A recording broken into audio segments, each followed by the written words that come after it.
Hi viewers, welcome back to BK Recipes and Vlogs. இன்றைக்கி நம்ம சேனலில் ரொம்பவே டேஸ்டியான 15 டைப்ஸ் ஆஃப் சட்னி எப்படி செய்கிறதுன்னு பார்க்க போகிறோங்க. இந்த சட்னி எல்லாமே இட்லி, தோசை, சூடான சாதத்தோடு சாப்பிட்றதுக்கு ரொம்பவே நல்லாயிருக்கும். வாங்க இப்போ இந்த சட்னி எப்படி செய்கிறதுன்னு பார்க்கலாம். ஃபஸ்ட்டு நம்ம பார்க்க போகிறது கேரட் சட்னி. அதுக்கு ஒரு கடாயில் கொஞ்சமாக எண்ணெய் சேர்த்து உளுத்தம்பருப்பு, கடலைப்பருப்பு, காஞ்ச மிளகாய் சேர்த்து பொன்னிறமாக வறுத்துட்டு அதோட ஒரு வெங்காயம் சேர்த்து நல்லா வதக்கிக்கலாம். துருவின கேரட்டை இதோட சேர்த்து நல்லா வதக்கி கேரட் நல்லா வேக வச்சுக்கோங்க. அப்புறம் இந்த சட்னிக்கு தேவையான அளவு உப்பு சேர்த்து நல்லா வதக்கிட்டு ஒரு 2 டேபிள் ஸ்பூன் தேங்காய் சேர்த்து அந்த சூட்லேயே வதக்கிட்டு ஆற வச்சு நம்ம மிக்சியில் நல்லா அரைச்சி எடுத்தோன்னா கேரட் சட்னி ரெடி. கடைசியாக நம்ம எப்பயும் போல் சட்னிக்கு தாளிச்சிக்க வேண்டியது தான். அடுத்து நம்ம பார்க்க போகிறது வாழைக்காய் சட்னி. வாழைக்காய் சட்னி செஞ்சு பாருங்கள், ரொம்பவே சூப்பராக இருக்கும். ஒரு வாழைக்காவை இந்த மாதிரி ப்ரெஷர் குக்கரில் வேக வச்சு எடுத்து தோல் நீக்கிட்டு இந்த மாதிரி கட் பண்ணிக்கோங்க. ஒரு கடாயில் கொஞ்சமாக எண்ணெய் சேர்த்து ஜீரகம், காஞ்ச மிளகாய், பூண்டு, புளி இது எல்லாத்தையும் நல்லா வறுத்துக்கோங்க.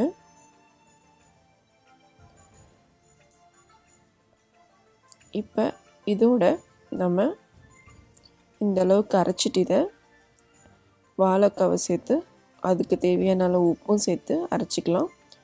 இதுக்கு தண்ணி சேர்த்தக்கூடாது, தயிர் சேர்த்து தான் நீங்கள் அரைக்கணும். இந்த மாதிரி சட்னி பதத்துக்கு அரைச்சிக்கோங்க. இது கொஞ்சம் கெட்டியாக இருக்கனால அரைபட லேட் ஆகும். நல்லா பொறுமையாக அரைச்சிக்கோங்க. நல்ல பொடியாக நறுக்குனா சின்ன வெங்காயம் சேர்த்து கடைசியாக ஒரே ஒரு கிரிப்பு ஓட்டிட்டு ஆஃப் பண்ணிடணும். தாளிக்க மறுபடியும் ஜீரகம், கடலைப்பருப்பு, காஞ்ச மிளகாய், மஞ்சள் தூள், பெருங்காயம் சேர்த்து தாளித்து நம்ம அரைச்ச சட்னியும் சேர்த்து இதோட ஒரு 2 நிமிஷம் நல்லா வதக்கிக்கணுங்க. சின்ன வெங்காயம் நல்லா பச்சையாக வச்சு நம்ம அரைச்சி சேர்த்திருக்கனால இது ரொம்பவே டேஸ்டியாக இருக்கும். சூடான சாதத்தில் நெய் விட்டு சாப்பிட்டு பாருங்கள், ரொம்பவே அருமையாக இருக்கும். இது ஆந்திரா ஸ்டைல். அடுத்து நம்ம பார்க்க போகிறது ராகவேந்திரா கோவில் ஸ்பெஷலான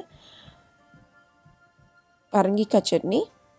ஒரு கடாயில் கொஞ்சமாக கடலைப்பருப்பு, உளுத்தம்பருப்பு, வர கொத்தமல்லி, மிளகு, ஜீரகம் இது எல்லாத்தையும் பொன்னிறமாக வறுத்துட்டு இந்த காரத்துக்கு தேவையான அளவு காஞ்ச மிளகாவும் சேர்த்துக்கலாம். இந்த மாதிரி நல்லா ஸ்லைஸாக அரிஞ்ச பரங்கிக்காவையும் சேர்த்துக்கலாம். இது நல்லா வதக்கி நல்லா சாஃப்டாக வேகணுங்க, அந்த அளவுக்கு வேக வச்சுக்கோங்க. இந்த சட்னிக்கு தேவையான அளவு உப்பு பாருங்கள். இப்போ இது நல்லா வெந்துருச்சு இந்த அளவுக்கு. இதோட கொஞ்சமாக தேங்காய், புளி வச்சு நல்லா வறுத்துட்டு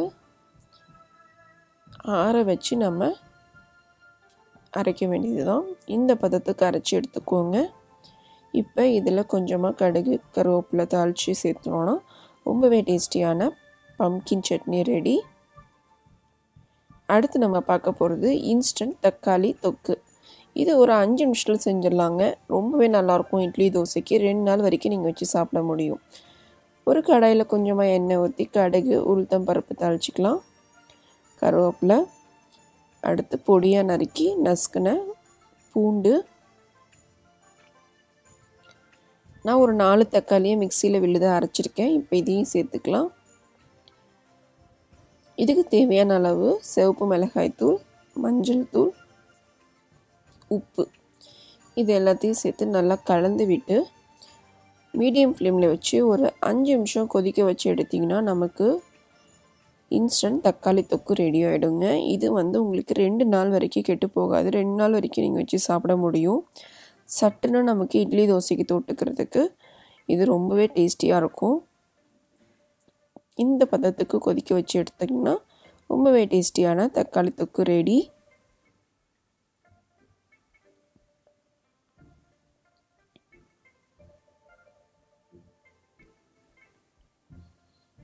அடுத்து நம்ம பார்க்க போகிறது வாழைப்பூ சட்னி. வாழைப்பூவில் நம்ம பக்கோடா, வடை, பொரியல், கூட்டு தான் செஞ்சுருக்கோம். இந்த மாதிரி சட்னி செஞ்சு பாருங்கள், ரொம்பவே நல்லாயிருக்கும்.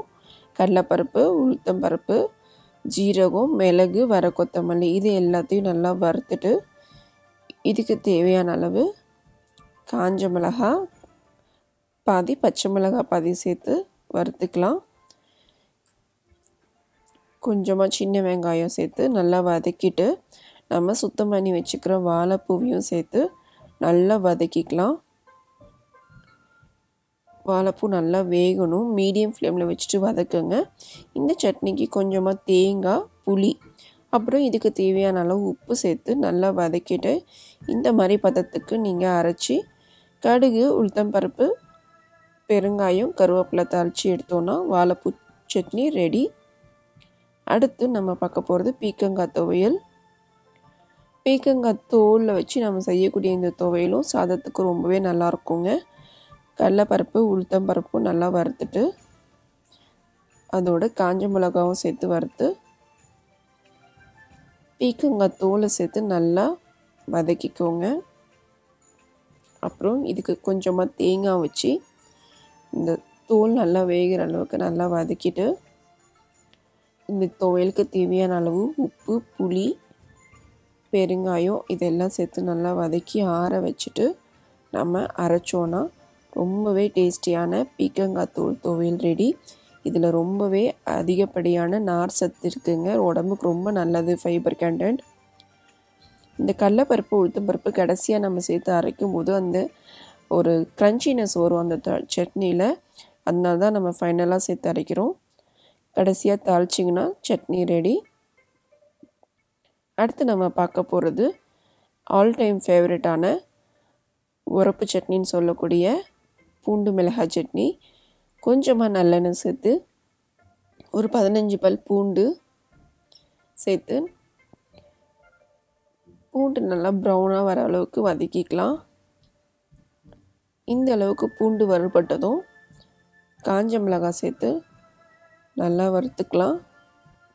ஒரு சிலர் இந்த சட்னி வந்துட்டு பூண்டு பச்சையாக வச்சு அரைப்பாங்க, நான் வதக்கிட்டு தாங்க செய்வேன்.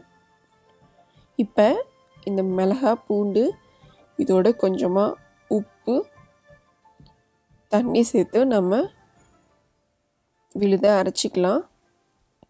நான் தாளித்த எண்ணெய் அப்படி தான் வச்சுருக்கேன் வானல்லையே, மீதி இருக்கிற எண்ணெயிலேயே அதே எண்ணெயில் கொஞ்சமாக கடுகு சேர்த்து கடுகு பொரிஞ்சதும் நம்ம அரைச்ச இந்த விழுதை சேர்த்து ஒரு 2 நிமிஷம் கொதிக்க வச்சு எடுத்தோன்னா இந்த துவையல் ரொம்பவே டேஸ்டியாக இருக்குங்க. உரப்பு சட்னி சும்மா 1 ஸ்பூன் வச்சு சாப்பிட்டாலே நமக்கு 4 தோசை 5 இட்லி நமக்கு உள்ளே போயிடும்.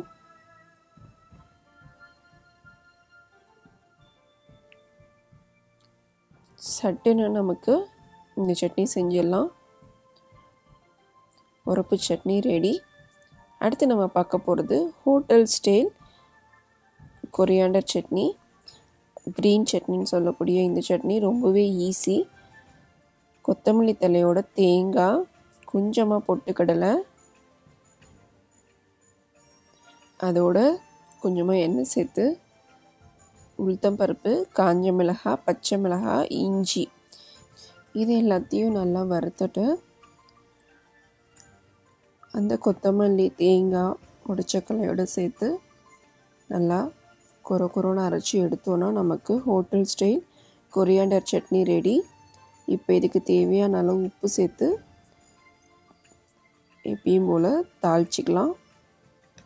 கடுகு தாளித்து எடுத்தோன்னா இட்லி, தோசைக்கு ரொம்பவே டேஸ்டியான restaurant style coriander chutney ready ஆகிடுச்சு. அடுத்து நம்ம பார்க்க போகிறது முட்டைக்கோஸ் சட்னிங்க. இந்த சட்னி ரொம்பவே டேஸ்டியாக இருக்கும். முட்டைக்கோஸ் பிடிக்காதவங்களுக்கு கூட இது ரொம்ப பிடிக்கும். கடாயில் கொஞ்சமாக எண்ணெய் சேர்த்து உளுத்தம்பருப்பு, கடலைப்பருப்பு, காஞ்ச மிளகாய் வறுத்துட்டு கொஞ்சமாக வெங்காயம் சேர்த்து அதையும் நல்லா வதக்கிட்டு தக்காளி சேர்த்து நல்லா வதக்கிட்டு பொடியாக நறுக்கின சுத்தம் பண்ணி வச்சுக்கிற முட்டைக்கோஸையும் சேர்த்துக்கலாம். இப்போ இது எல்லாத்தையும் நல்லா வதக்கிக்கலாம். இதுக்கு தேவையான அளவு உப்பு சேர்த்து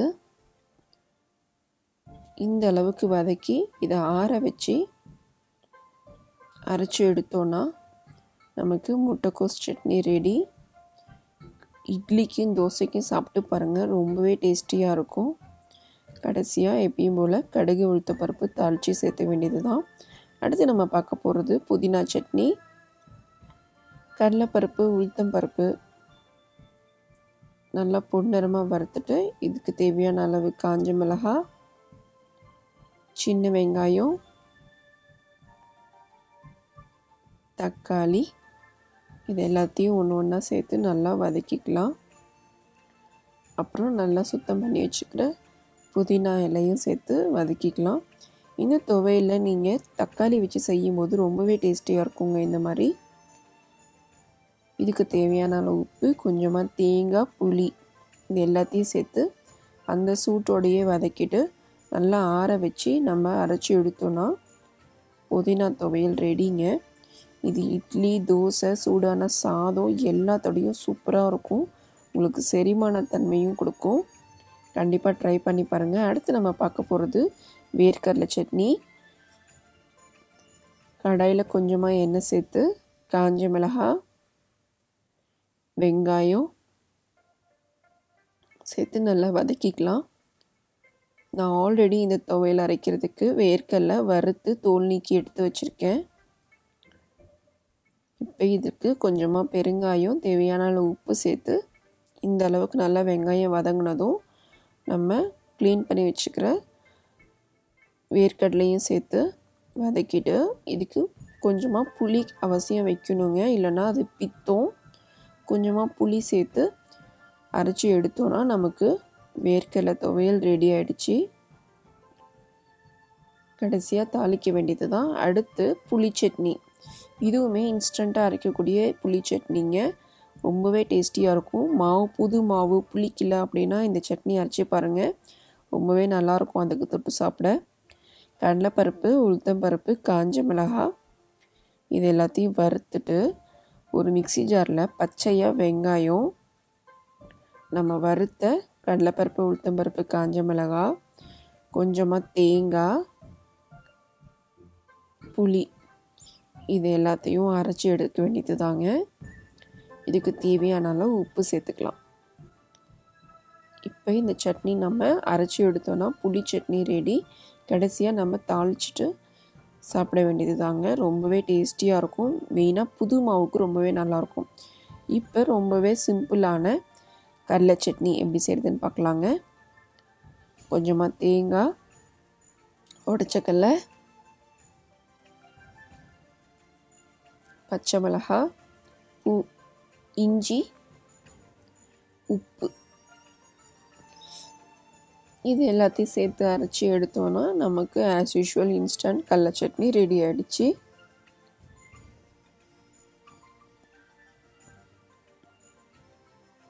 அடுத்து நம்ம பார்க்க போகிறது சுண்டைக்காய் வச்சுட்டு சுண்டைக்காய் சட்னி. நான் 1 கப் சுண்டைக்காவை இந்த மாதிரி ஒரு கவரில் போட்டு நல்லா நசுக்கிட்டு இதை ஒரு கழுவி எடுத்துக்கோங்க ஒரு தடவை, ஏன்னா கொஞ்சம் கசக்கும் அந்த விதையெல்லாம். ஒரு வாணலில் கொஞ்சமாக எண்ணெய் சேர்த்து அந்த சுண்டைக்காவை நல்லா வதக்கி எடுக்கணும். நீங்கள் இதை வதக்கும் போது இதோட தோல் எல்லாமே நல்லா வெள்ளை கலராக மாறிடும்.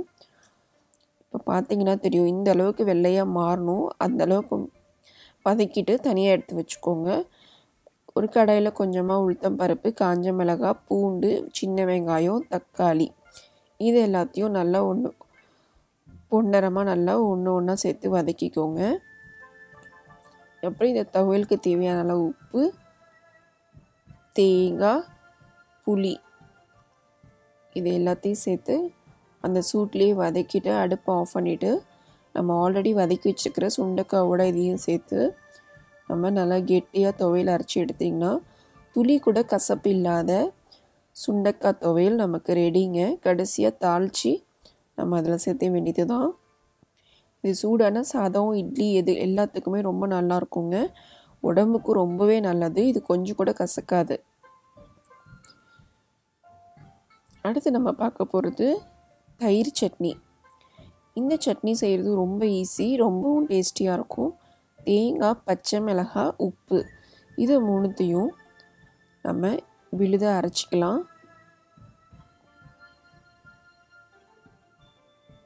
இந்த அளவுக்கு அரைச்சி எடுத்துட்டு ஒரு கடாயில் கொஞ்சமாக எண்ணெய் சேர்த்து கடுகு, உளுத்தம்பருப்பு, கருவேப்பிலை தாளித்து பொடியாக நறுக்குன நல்லா சின்ன வெங்காயம் ஒரு 7-8 எடுத்துக்கோங்க. இந்த அளவுக்கு நல்லா பொடியாக நறுக்கி அந்த வெங்காயமும் நல்லா பொன்னிறமாக வதக்கிட்டு நம்ம அரைச்ச தேங்காய் விழுதியும் சேர்த்து சட்னிக்கு தேவையான அளவு கொஞ்சம் தண்ணி சேர்த்து நீங்கள் இந்த மாதிரி கொதிக்க வைங்க. ஒரு 2 நிமிஷம் கொதிக்கணும். அப்புறம் அதை எடுத்து வேறு பாத்திரத்தில் மாற்றிட்டு கடைசியாக ஒரு கெட்டியான 1 டேபிள் ஸ்பூன் தயிர் சேர்த்து கலந்து எடுத்தோன்னா டேஸ்டியான தயிர் சட்னி நமக்கு ரெடி ஆகிடுங்க. இது ரொம்பவே டிஃப்ரெண்ட்டாகவும் இருக்கும், டேஸ்டியாகவும் இருக்கும். ட்ரை பண்ணி பாருங்கள். இந்த 15 டைப்ஸ் ஆஃப் சட்னி உங்கள் எல்லாத்துக்கும் ரொம்பவே பிடிச்சிருக்கும். இதே போல் இன்ட்ரெஸ்டிங்கான ரெசிபிஸ் பார்க்கறதுக்கு என்னோட யூடியூப் சேனலை மறக்காமல் சப்ஸ்கிரைப் பண்ணுங்கள். தேங்க்யூ ஃபார் வாட்சிங். See you. Bye bye.